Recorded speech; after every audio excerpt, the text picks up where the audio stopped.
As we move to Senate Bill 1, it has been said, I think, that we can expect, in some sense, test scores to go down because we're going to be aiming for a higher bar. Do you expect that? Can we avoid that? Or is that something we're just going to go with the territory? Well, I think it's very likely that we are going to see less proficiency at the beginning of the system than what we've experienced with CATS to this point, and certainly less than what we'll see with the Senate Bill 1 assessment as it's implemented over time. And without becoming too technical, one of the main issues that we're going to have to grapple with is that the standards, performance level standards to determine what is in fact proficient performance, can't happen until the students have already taken the test the first time around. So that's the vast unknown for us. Tests in some ways are very organic in nature, and until they respond to real kids and real responses and answers on test booklets, you don't know how they're going to score. Even large-scale testing vendors would attest to that. So we don't know in a spectrum, we don't even know, frankly, if the scale is going to be 0 to 100, but let's say it is, since most folks can get their mind around that. And let's say the determination is made, and this is completely arbitrary because it hasn't been made, but let's say that the proficiency cutoff is going to be 75. Pick a number. We have no idea how many students are going to fall into that category. By the same token, when we think about how we categorize schools, I predict that there will be a vast band of needs improvement and not a lot of schools that jump over that proficiency mark in the early years of the assessment because we haven't tooled the system in order to be responsive that way. And there's so many changes. End of course assessment changed. The standards themselves have changed. Program reviews are new. We're doing it all so dramatically different that while we can always scale one test to another test, it's certainly not identical, and the way those results tier out is a big unknown.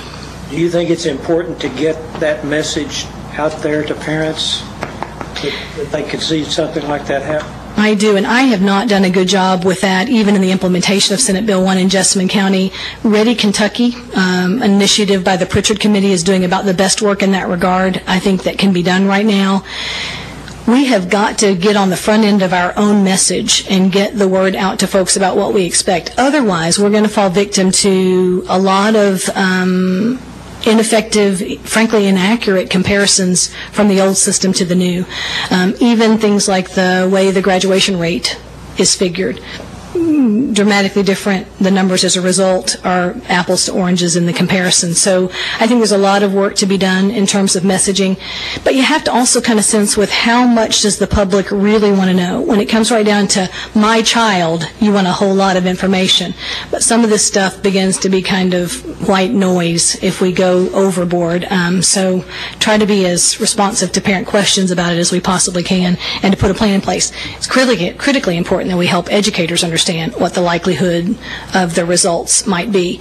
The Department of Ed did a nice job by putting out simulated data based on the old tests under the new system. Simulated, though, being the key word. How do you plan to communicate the value of assessment and accountability?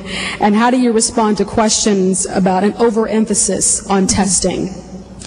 I sometimes, because I chair the state's School Curriculum Assessment and Accountability Council, I sometimes tend to think people think that I made up CATS and somehow I'm solely responsible for it.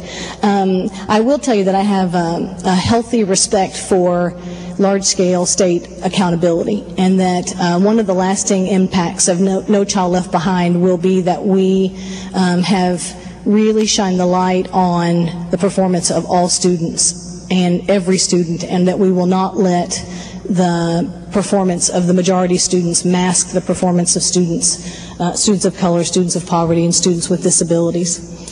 Having said that, I think that the message has to be one about a very, very healthy balance between real accountability to the communities whom we serve and really good formative assessment used for instructional purposes. And I don't think those two things have to compete. On the one pillar, we have state assessment and accountability, and that holds the superintendent, the building level principal, and every educator accountable for student learning over time. That happens once in a school year. It's looking at certain summative performances on the part of students, but it serves a purpose and it has value. At the same time, if we're constantly chasing only that summative, we might lose the opportunity to have rich, valuable, formative data about student progress. And that's the work that I'm most excited about under Senate Bill 1, being able to develop formative assessments that really tell teachers what students know and can do, what interventive supports they may need, or what acceleration opportunities they may need if they're already performing beyond the standard expectation. So that's the real rocket science of the work that we do, understanding what formative assessment data tell us, and then how we can adjust instruction so that every child gets a rich experience based on what we know about their performance. It's a very demanding expectation of teachers, but in those two elements we find real balance, and I'm very excited about the direction Senate Bill 1 will be taking us in the new assessment age.